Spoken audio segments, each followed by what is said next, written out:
the existentialists and the nihilists. The nihilists sort of despairing to find meaning, and the existentialists come up with the response that you have to will to find meaning. Slap against the door of despair, push it away, somehow pull yourself up by your existential bootstraps and define what meaning is really all about. And we became existential beings, giving a lot of vent to our emotions. From thinking and rational beings to skeptical beings to emotional beings. And then postmodernism came along and basically told you, you define your own self kind of being. And what did we lose? In postmodernity, we came to the conclusion that there was no such thing as truth, no such thing as meaning, and no such thing as certainty. No truth, no meaning, no certainty. The three very real issues with which we need to define life. What is true? What does my life mean? How can I be certain of the answers that I am clinging to? And it is fascinating that just as postmodernism has taken over, we are facing now a society and a reality where the youngest amongst us are the loneliest of us all. My colleague who works here in Seattle held a youth conference some time ago. He actually happens to also be my nephew. We were with him last evening. And Nathan said to me, he said, "Uncle, I think the most turning point in that whole conference was when a young lad, I forget whether he was 12 or 14, walked up to the microphone. And a panel of speakers was sitting on the platform there. And he looked at them and he said this, 'I just have one question. And I want you all to be very honest and tell me what the answer is, because I'm not playing with this answer. I want this answer to be right. I have struggled with taking my life a few times. Can you please tell me what my life actually means?'" It's a young lad. I want to know what it means because I've struggled with taking my own life. In other words, our questions merit truthful answers, and the entailments become obvious with the answer that you cling to. You know, Winston Churchill, years ago, made the comment. He said, "Truth is the most valuable thing in the world. It's the most valuable thing in the world. In fact, it is so valuable that often it is protected by a bodyguard of lies." He was talking about intelligence in warfare. Truth is the most valuable thing, so valuable that often it is protected by a bodyguard of lies. Natan Sharansky, Israel's former justice minister, went back to the Soviet Union where he'd been incarcerated in solitary confinement for years. And when he went back, he went to visit the prison where they'd kept him. His wife was with him. And as they were about to enter those dark confines, he put his arm out and stopped his wife and said to her, "Can I go in for a moment alone, please? Because this is where I found myself when I was all alone and no input from anywhere else except what I had inside me in this darkness." She honored that request. He went in, spent several minutes in there, came out, a battery of microphones in front wanting to interview him, and he said, "Can you wait for this interview, please? I want to go to the grave of this physicist, Andrei Sakharov, who gave to the Soviets the atomic bomb. I want to go and honor his memory." And he went and laid the wreath at Sakharov's grave, and he said this, "The reason I wanted to honor this man is because what he said in the closing days of his life. I always thought that the most powerful weapon in the world was the bomb. I always thought that the most powerful weapon in the world was the bomb. I have changed my mind. The most powerful weapon in the world is not the bomb. The most powerful weapon in the world is the truth." It's the most valuable thing. It's the most powerful thing. And yet, with our postmodern mindset, there is no such thing as absolute truth anymore. This is so ironic. So ironic. Please hear me carefully. In all that we are seeing with the moral confusion of our time and the so-called Me Too movement and all of that, what you see happening is the quintessential expression of the contradiction with which we live. All of our university students are taught, primarily at least they're taught, that truth is not absolute. Morality is not absolute. They are trained to be relativistic in their thinking. They are trained to be relativists. And so when they go out in their professions and live relativistic lifestyles, all of a sudden they are smacked with an absolute. You don't do these things. Why not? Why not? If relativism holds sway, what am I told? It's ultimately relative to myself. Or if you wish, when the absolutes were gone, we had to park it somewhere, and of all places, we parked it in the institution that we trust the least. We call it being politically correct. The one institution that we doubt. And that's where we parked our absolutes at the same time. You see, every one of us has absolutes. The only difference is whether we abide by them or only use them by which to judge somebody else. The absolute is inescapable in your heart. The question is, do you live by it or do you only use it to judge other lives?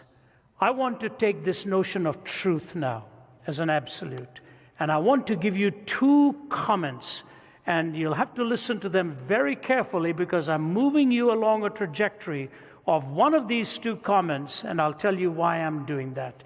Both of them come from Malcolm Muggeridge. I loved Muggeridge because of the way he knew how to use language. In fact, Muggeridge said when he stood before God, he would have to ask for forgiveness for being so fatally fluent. He knew how to turn a phrase. But here's what he said in his autobiography, A Green Stick, a chronicle of wasted years. Here's what he says: "Truth is very beautiful. More so, I consider, than justice, which is today's pursuit, and easily puts on a false face. In the nearly 7 decades I have lived through, the world has overflowed with bloodshed and explosions, whose dust has never had time to settle before others have erupted, all in purportedly just causes. The quest for justice continues and the weapons of hatred pile up. But truth was an early casualty. The lies on behalf of which our wars have been fought and our peace treaties concluded. The lies of revolution and counter-revolution. The lies of advertising of news, of salesmanship, of politics. The lies of the priest in his pulpit, the professor at his podium, the journalist at his typewriter. The lies stuck like a fishbone in the throat of the microphone. The handheld lies of the prowling cameraman. Ignatius alone told me once, when he was a member of the old Comintern, some stratagem was under discussion, and a delegate, a newcomer who had never attended before, made the extraordinary observation that if such and such a statement were to be made, it ought not to be made because it wouldn't be true. There was a moment of dazed, stunned silence. Then everyone began to laugh. They laughed and laughed until tears ran down their cheeks, and the Kremlin walls seemed to shake. The same laughter echoes in every council chamber and cabinet room. Wherever 2 or more are gathered to exercise authority, it is truth that has died, not God." What Muggeridge is talking about here is propositional truth, whether an answer as it is given conforms to reality as it is. He's talking about propositional truth. We use this in a courtroom. Were you at such and such a place when this event actually happened? They are looking for a corroborating answer that is in actuality in keeping with what happened. But then Muggeridge is able to take that slender thread of truth and slice it up in two with this perception here. And this is what I really want to zero in on. But you're going to have to listen carefully what he says. In this Sargasso Sea of fantasy and fraud, how can I or anyone else hope to swim unencumbered? How can I learn to see through and not with the eye? How do I take off my own motley and wash away my own makeup? How do I raise the iron shutter, put out the studio lights, silence the sound effects, and put the cameras to sleep? Will I ever watch the sun rise on Sunset Boulevard and set over Forest Lawn? Can I find furniture among the studio props, silence in a discotheque, love in a striptease, read truth of an autocue, catch it on a screen or chase it on the wings of Muzak, view it in living color with the news, hear it in living sound along the motorways? No, not in the wind that rent the mountains and broke in pieces the rocks, not in the earthquake that followed, nor in the fire that followed the earthquake, but in a still small voice. Not in the screeching of tires either, or in the grinding of brakes, nor in the roar of jets, or the whistle of sirens, or the howl of trombones, the rattle of drums, or the chanting of demo voices. Again and again, it comes back to me, that still small voice, if one could only catch it. He goes on to say it's the voice of God. Can I find furniture in a studio prop? Can I chase it on the wings of Muzak? Where do I find what's real? That's the area of truth that I really want to address, because that's where I think we have picked our own pockets and lost the reality of what has happened to us. We do not know which way to turn to anymore. You see, what has happened at the end of all of our experimentation is basically this. Philosophy has become existential, art has become sensual, education has become skeptical, religion has become mystical, our culture has become trivial, and Christianity is made minimal. They drive us into a minimalistic worldview, from the existential side of philosophy to the sensual side of the arts, to the skeptical side of education, mystical side of religion, and the trivial side of existence.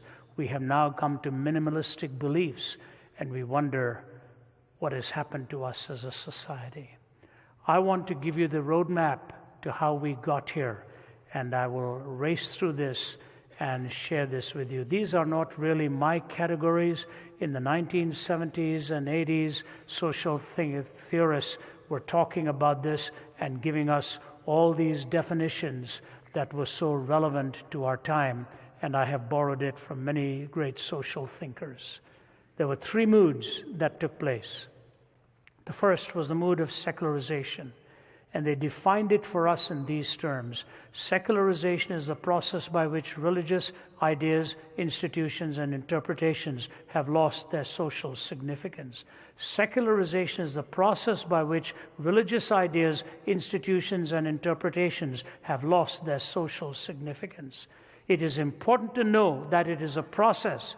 It works itself through culture, and in that culture, its value diminishes anything transcendent, anything that you believe of an eternal perspective or a transcendent perspective. You cannot invoke the notion of God in arguing for a sense of morality. And yet, when you think of those who've warned us, what exactly has happened over the centuries?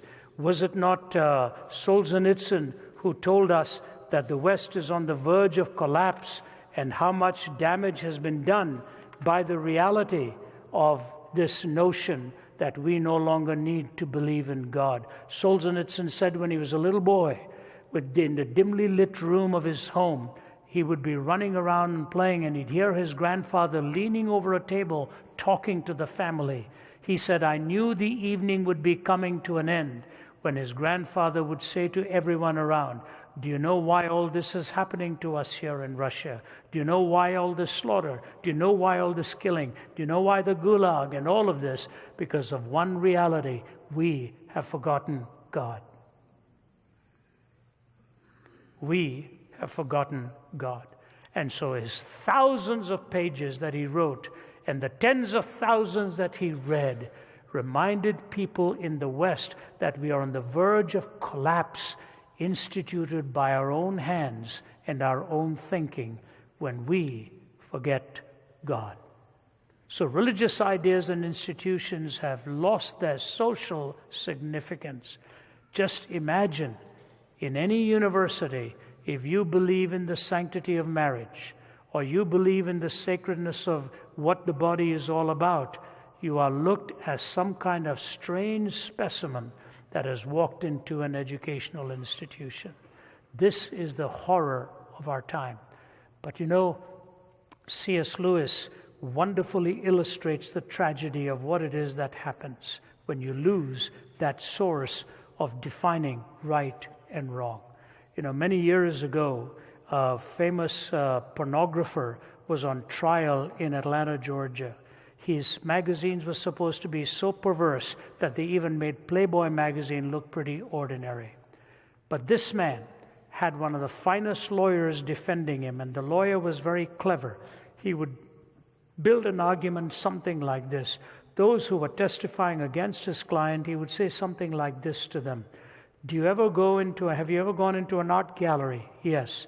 Have you ever gone into an art gallery where there are paintings by the great masters of art? Yes. Have you ever paid to go into an art gallery where there are paintings of the great masters of art, where there are disrobed people or new paintings of somebody in the nude? Have you ever paid to go into an art gallery like that? And then somebody say, yeah, I have gone into an art gallery like that. Will you please tell this jury why you call that art and why you call my client's stuff pornography? You know, a very logical question would be, how many marriages do you know have broken up because the husband went too often into a museum of art?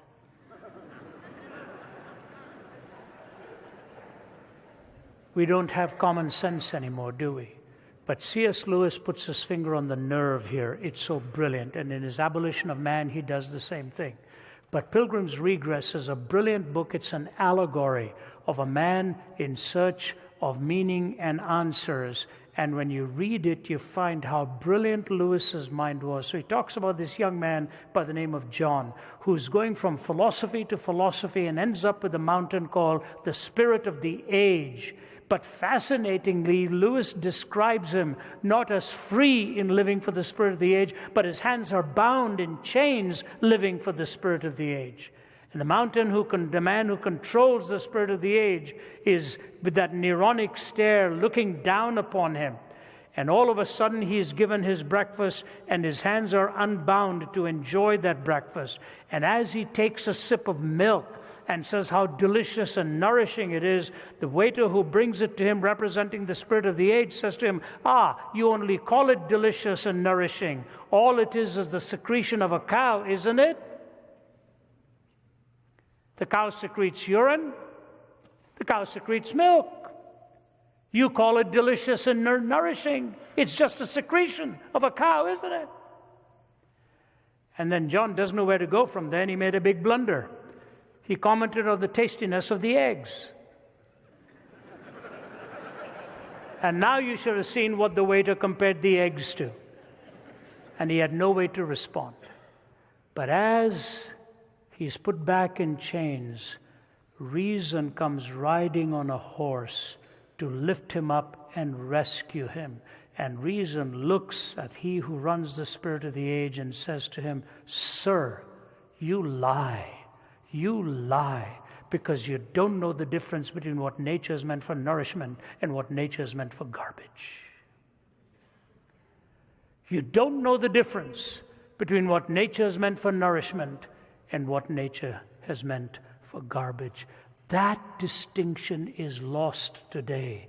We have no understanding of what is true, good, and beautiful, what is evil, heinous, and destructive.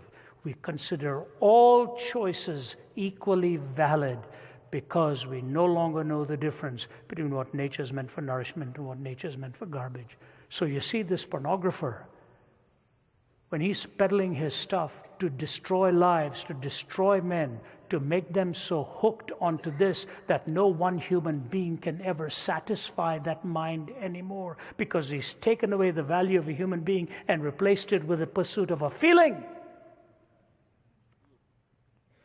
That's all they've done, and nobody can fulfill that.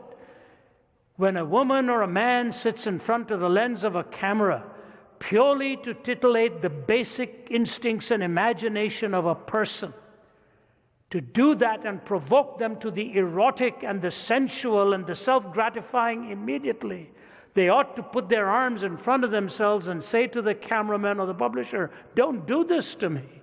Don't do this to me. You are reducing me to something so base.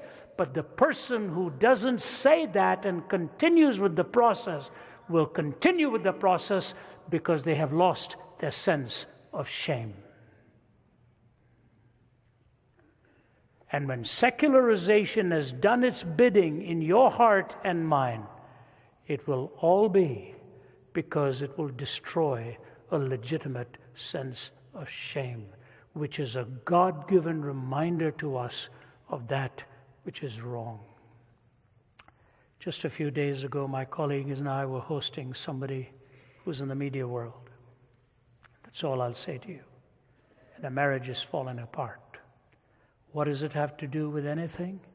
It has to do with the husband's addiction to pornography, that she no longer can trust him when this is what he does to feed his mind and his brain again and again. Jim Dobson says when he talked to Ted Bundy shortly before his execution, that mass murderer and cannibalist,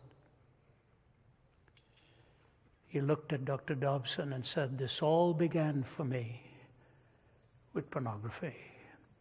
He said, "Dr. Dobson, tell the young never to get into this. It builds an insatiable hunger that nobody can ever satisfy and nobody can ever fulfill." That is only one illustration of what has happened in our society where the quotient of shame has been removed. Secularization, seculum, literally means this worldly. You live for the moment.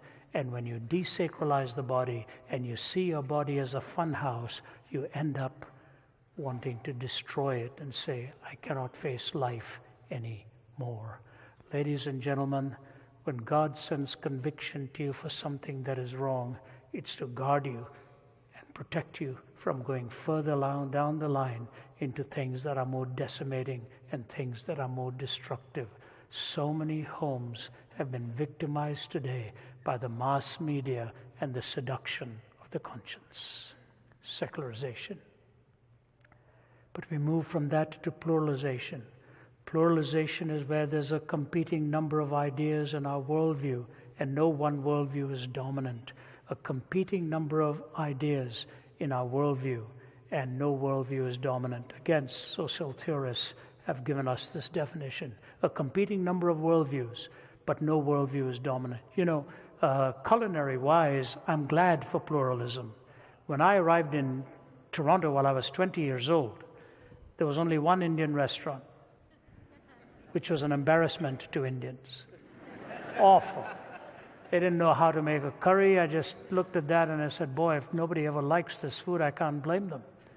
But today you go to Toronto. When I got to Toronto in 1966, there were 500 Indians in Toronto. 500 Indians.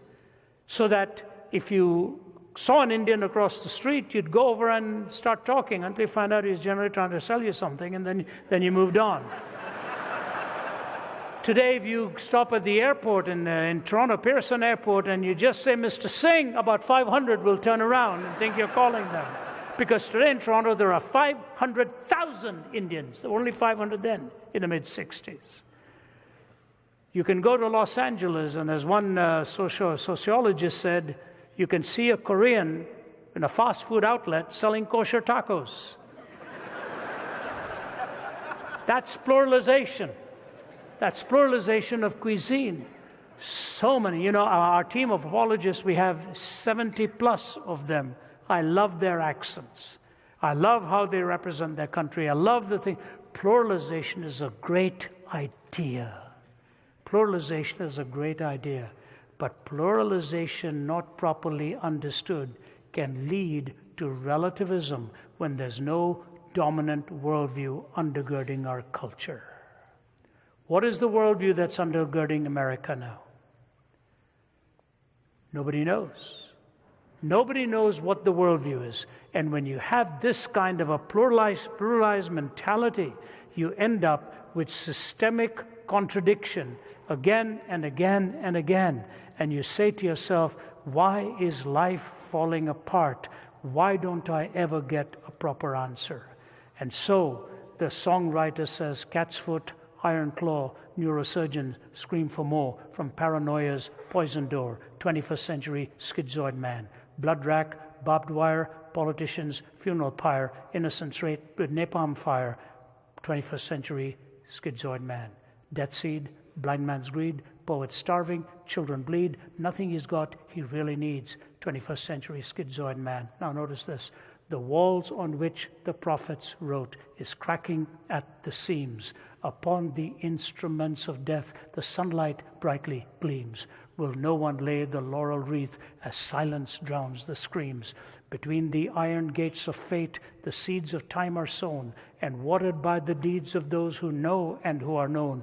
Knowledge is a deadly friend when no one sets the rules. The fate of all mankind, I see, is in the hands of fools. Confusion will be my epitaph as I crawl a cracked and broken path. If we make it, we can all sit back and laugh, but I'm afraid tomorrow I'll be crying.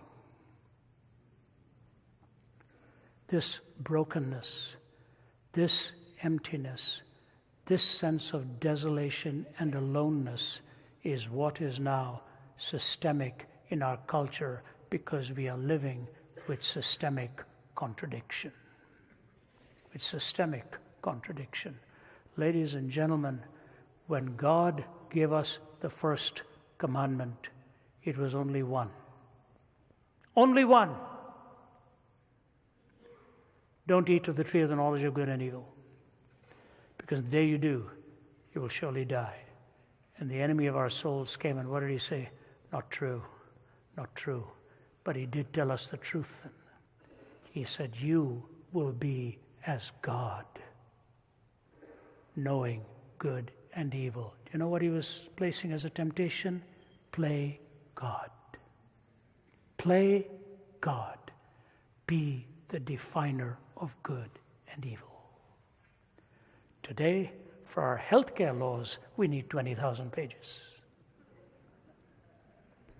Before there was just one.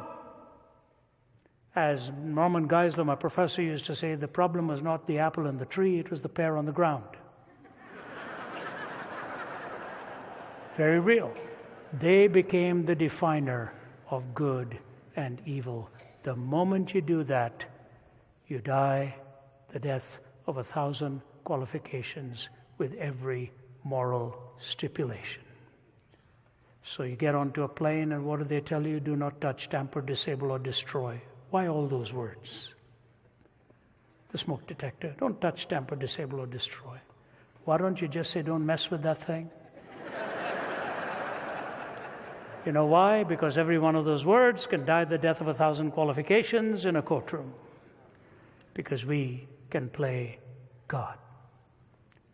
It's fascinating today what has happened to the courts of law, where so much goes on in language, and you never know who's telling you the truth and what the truth is all about.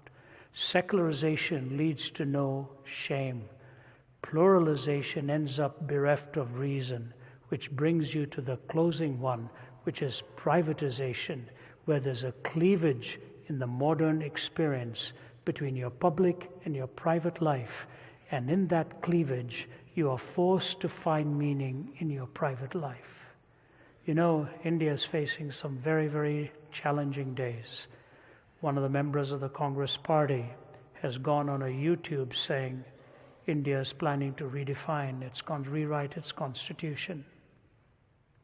They say the constitution was defined to contain within that geographical boundary, but there are extremists on one side that says we ought not to be defined by a geographical boundary, we ought to be defined by our religious inclination and who we are here predominantly. And so philosophically they plan to rewrite the constitution, so says at least one member of parliament out there. We may not be rewriting our constitution here, but we in effect are doing the same thing by not honoring the intent of what it was all about to start with. We are controlling the way thinking goes on, and what we are told now is you can believe whatever you want to believe, but believe it in private. Don't bring it out into public. The moment you bring it out into public, you're violating the public space, and you are now infringing upon the rights of somebody else. So here we are, 2018. We do not know how to define anything. We cannot define who we are in gender. We cannot define who we are in marriage. We cannot define who we are in our proclivities. We cannot define anything of any worth or of any absolute. We toss it up into the wind, as it were, and decide which way we are wanting to go. This is a dangerous time in which to be alive, because there are no definitions. When you don't have any definitions, how are we going to deal with reality? You know, I have Winston Churchill was once told by a corporal, "Mr. Churchill, have I ever told you about my grandchildren?" And Churchill said, "No, and I want you to know how much I appreciate it." Well, I have 5 grandchildren, and since I'm not Churchill, I will violate it. I have a little grandson who is about to turn 7 later on this year. He has an amazing vocabulary, an amazing vocabulary. I don't know where he comes up with the words. When he was about 5 or something like that, he looked at me one day across the dining table and said, "Papa, what is the meaning of sophomoric?" And I sounded sophomoric, trying to define it for him. Recently, he'd learned about the whole issue of slavery and so on, and it really crushed his heart. He's a guy with a little tender heart. He came back to his mother and he said, "How could this happen? How can this happen? How did people get hurt so badly? How do they justify this? How do we justify this?" And then he paused. It's a little kid. He looked at his mother and said, "You know, I have a friend. He comes from another country. Do you think one day people may treat him badly too because he comes from somewhere else?" And Naomi, my daughter, said, "Why do you ask that?" Here's what he begins his answer by saying. He said, "Mommy, my hypothesis is this: if you want to hate somebody, you will find a reason to hate them. If you want to hate somebody, you will find a reason to hate them." This is the same little guy when he was 3.5 who looked at his mother when she'd lost her car keys and couldn't find it. Naomi, my daughter, she slapped her forehead and said, "I must be losing my mind." And he looked at her and said, "Mommy, whatever you do, please don't ever lose your heart, because I'm in there."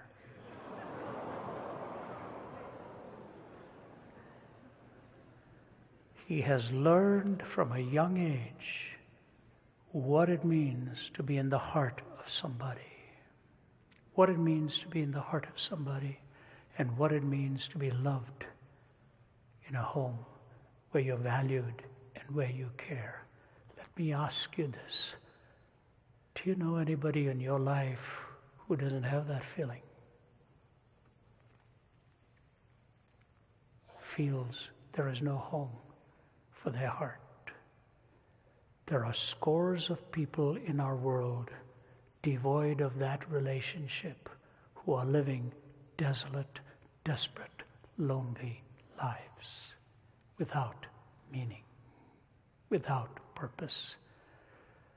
I sometimes think about the cross and shut my eyes and try to see the cruel nails, the crown of thorns, and Jesus crucified for me.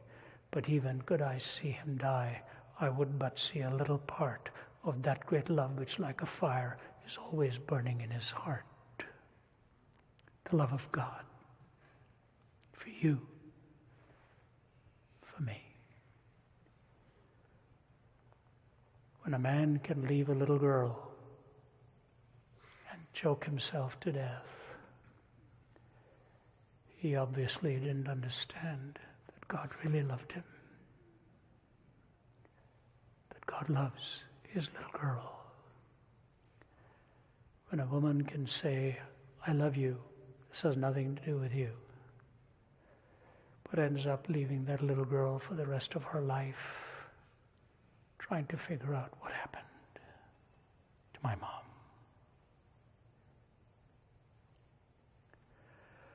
I was in Iraq last year with both of my colleagues here. The last day we were taken out for lunch by a man who was a killer. He was avenging any killing done by ISIS and all that kind of stuff. And one day he was avenging the killing of his brother. And he walked into the room of the man at night and at point blank range pulled the gun, the trigger, against the temple of the man and killed him. Unknown to him, the 4-year-old son of the man was lying next to him. And this blood comes spurting out and gushing out. And the little boy sits up and he says, "Where's my father?" And he was so stunned, he looked at him and he said, "He's gone to paradise." He says, "Take me to him." Reached out and held the hand of the killer. "Take me to my father, I want to be with my dad." This fellow goes out into the night and he sits in a garbage heap, which he said, which is where I belonged with what I'd done to myself. And as he's struggling to hold back the tears coming out like a fountain, sobbing his heart out as to what he'd done to himself. But he said, "I struggled to sleep, but every time I slept, in a few minutes I would see Jesus in my dream. Again and again and again I was getting angry, till finally I surrendered and gave my life to Jesus Christ." He's working now in a ministry of a hospital which binds the wounds of the broken, including the enemy. And he drives people back and forth. He was driving us.